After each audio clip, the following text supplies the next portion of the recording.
Alung cục ní vì bang mệt vá yang từ buồn sang khắp yên nít này có mày rọi ready hàng lấy một tu rạ này bình phùng rô dần clean hạ này thao mà tươm tập pol nuôi có prọ cái từng có prọ lần chát cái nhiều hil giờ nó là bình doan lewat có bình nạ mong tay nhà tá nhiều hil mong tay nhà hàng doan là ai nhiều bom một hai đã thao nhiều hil đã thao po hạ bên nhà tươm cả ta giờ nó lại nhà tươm cả ta hiếm bắt đã bộ như tươm kata lại như hi là kata lại nhiều lệ nuôi để gà lệ thằng pharo là gì nó như lệ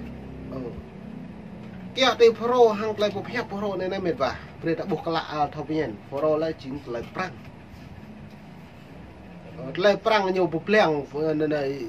bộ pleng lệ bộ hạ lại doan lại nhiều giáo nuôi răng tự chọn áp bức như người áp bức nay nhớ tao lại này hiếm bạn lại nhiều pro thì hay pro nhưng đa nhẹ giàu ta pro ấy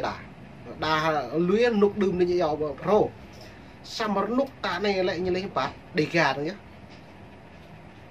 cho cho nên như lệ cái nào buồn sạc như hil không ạ ví dụ như hil cấm nuôi như hil cơ tao lại cái từ đã thậm chí bây giờ mi hạn này cần khiên hiệp mất pro cái bộ mà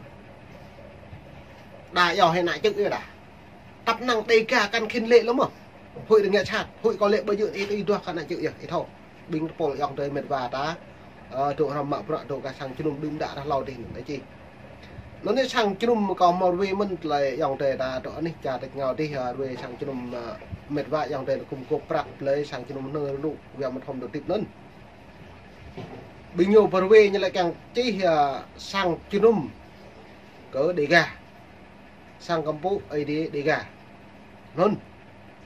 xăm này lui hị hội đang nghe sát như lệ lui hị ta mạ sang cầm phụ cái này chứ nó còn pư plum nuôi dòng tề đà bột này địa bằng tỷ lệ là như lệ bẹo mân nó còn lệ kia lăng lao mệt đại dòng đào hoa đã đời cô rạ rằng chỉ này kéo mà có lệ bự thao mình rạ vô cái bộ phận ấy nhớ lại bộ lệ đĩa lại cái này như lệ bởi ta thử bật cụ rằng là để ta bật lệ lại đặc hil cái ta giờ mặt mình nhá phi bằng loại nhiều máu mà thôi chi ngôi dòng đấy sai cho tụi bạn nắp cái bộ trong thòng Mỹ Joe Biden dục Mỹ hiếm bạn đang bỏ nhiều nạp là vào cất loại như ngạn là có quyền được bỏ thì ta đã bộ pre đang bỏ bậc ta ngạn lần tạo mò phải để còn sàn mất ta lệ đợi còn sàn atopomi ta ngạn còn sàn mất nó nhỉ vật có mày bắt hại cả thế ra mà hi là đang bỏ không mày bơi mà lư ngạn bao nhiêu là bình amin color ngạn bao nhiêu là bị thành bị nhiều ngạ bao nhiêu là bị nhồn này là đang bỏ mà hi là đang nhớ bỏ mồi hi là sàm ta cất về ngạ bao nhiêu na buôn sang có quyền những bỏ không vậy lên đứng mấy chục cả không cá đang giàu nước từ bán đấy nè bữa nay ta đợi là con san lên này ta tụ phải trả đang nước từ bán ta càng nhẹ con san ta bớt lại dòng vậy nhưng bạn là mình lên đây lại ý bùi á nó đây doan những áp đặt tài những bộ tài những giàu là nhẹ dạ cá tin ta lại là nhớ lại dùng mộng này ta biết như càng tay cả ta ví dụ lễ con sắn lại dùng tập bộ vắt hàng bình tập bộ dọn hay ngoại như lại dùng im mơ vậy buộc lại giờ nó ra này có mày càng đung đi hàng lại thư rồi càng tôm lùm ta buộc lại bình dọn như khi con sắn như khi là ta hàng này còn ruột trách dọn như khi sạc trách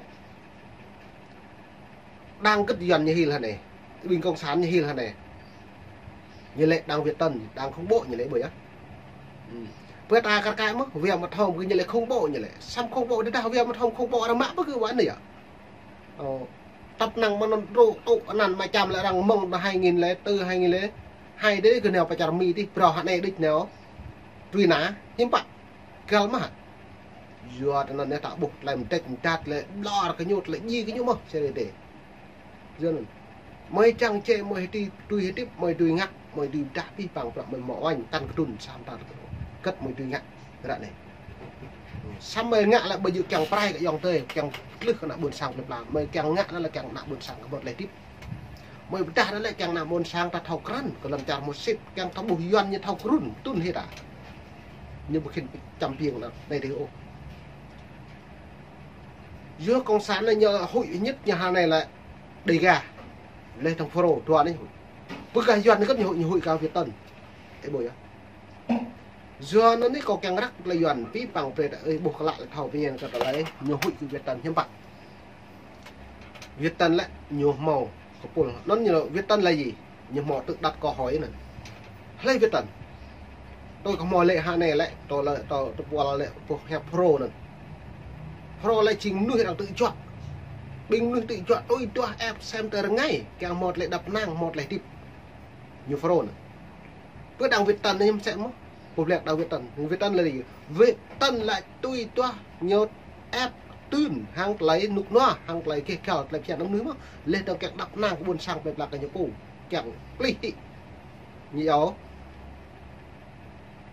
có đáng công sản Việt Nam này hai này thao mình là này hai này nhô hai này nhược còng hai này là Trung Quốc giả cọc cả nhô như bang là Trung Quốc lư là nhô như bắt đầu bang sẽ trôi giờ đến mệt vậy lấy tướng càng rắc lại dọn bẹ lại phủ phát ngon như giờ là Việt Tân này về đã buộc lại thao nhiên Việt Tân phát ngon viên khu vực của UN xác hiện R cho biết hôm thứ Ba vừa qua cơ quan này đã thức giấc Campuchia tôn trọng nghĩa vụ của một đối tượng đối với những người tị nạn ở Campuchia. Anh lại này lưu bình của nục ná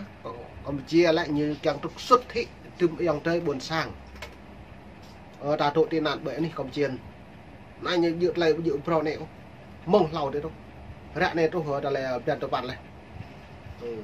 tôi chinh cả hà tập cả doan lên tiếng này chẳng thưa bình tập UN lên đóng trắng ra lên đóng trắng pre Campuchia nhiều tụ đôi cứ thằng lại phiền cái cả pre cái nào nư mó thằng lại đập nào nư tị nạn bởi Campuchia là người dân Việt Nam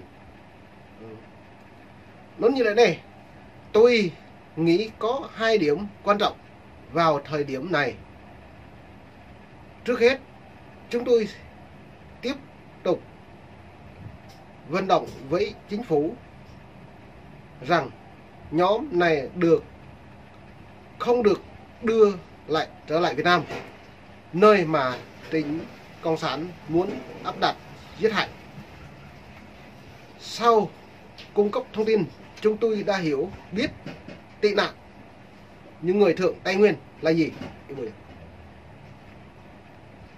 Rằng tôiทำให้cả bộ léo nè buồn sang này chỉ về bình phố dòng từ tụi chàng mi doan càng tôi cung cấp bạc được đại truyền quá rồi này bình nhu cười đơn pi bằng bình nhu là bình dần hay ngoại nhưng càng lợi dụng hay này như mạng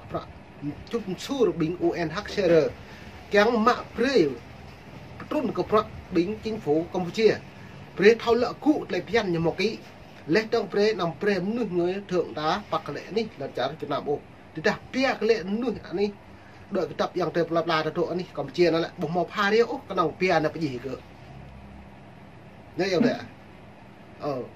lệ tướng như lệ đây tướng cho nên lâu các quan chức cảnh sát Campuchia cho biết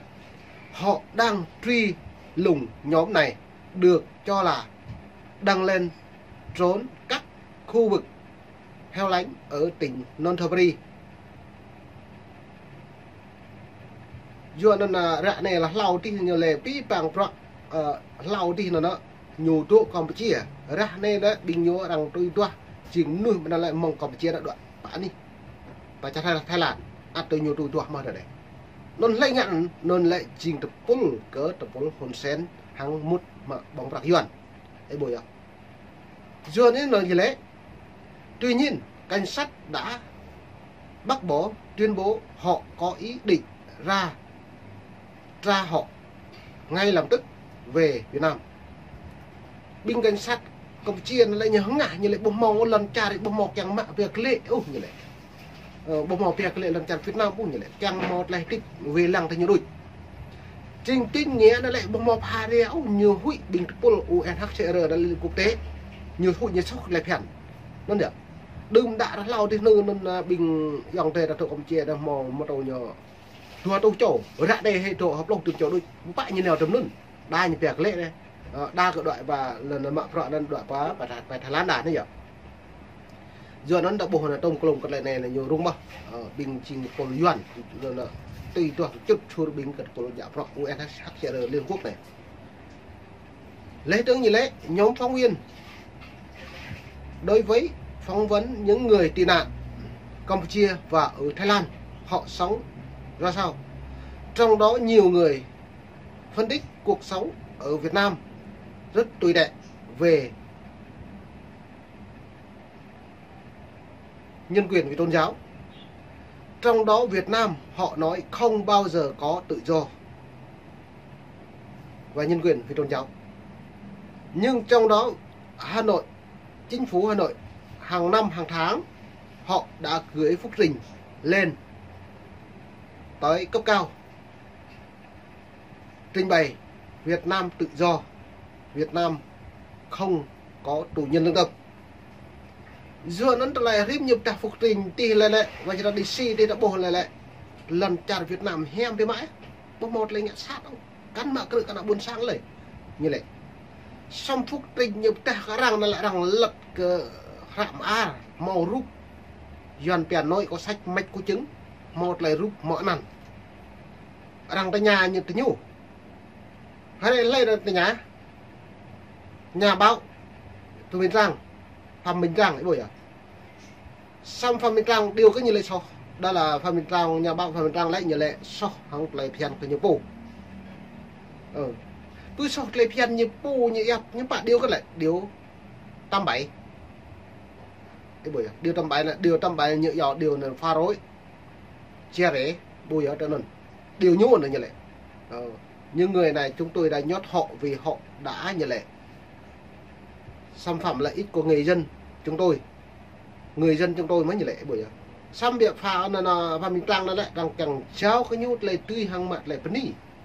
vừa ta sẽ cho ông nước mở rõ hẻm nên hàng này Việt Nam hàng này lúc nhẹ dầu lung lay hàng tỏ lại về chiến trường về chiến lược cái nhẹ dầu chiến trị vì người dân trong nội bộ thành phố giờ đến mệt vả lọc phim mông này này mệt chả mệt được lòng trộm đến đôi có bạp nhẹ Sydney có đôi là cả tung nung vô chẳng thể có bạp nhẹ tôi bị mò lệ lùm nuôi này lại bộ hội đang mọi du cả ta lên cho hai này bình yuan và cái tưng cả buồn sang kẹng du cả buồn sang ta đúng không chiến lược bình này yuan hai ngoại hay này hiếm bạn nhiều kẹng ngạn là anh ta thâu vật cầu vật ít thâu bộ mò po lay ố nhiều kẹng prem nào em bằng đôi lưu bẹ những bốc lên lại mượn lau thì đang còn săn như dịch lực lên trong kẹng ta pap rồi cái này trồi như đã bây giờ ta thâu cái này nó như xúc nhiều kẹng plư cái nào buồn sang ta nhiều đuôi đó là những bạn nhiều plư bình quốc tế đâu kẹng quốc tế lên an pre tiên pre là từng ăn thầu mong phù hợp với nhiều phố mà từ ta y kẹng lăng cá lấy bảo chị nó lại lăng lấy nhụ dấu VOA hàng lại hình gặp pre mong thấy vậy nó trả đi về đọc hậu nó dòng tại các bạn nghe lòng pimo lên ra bạn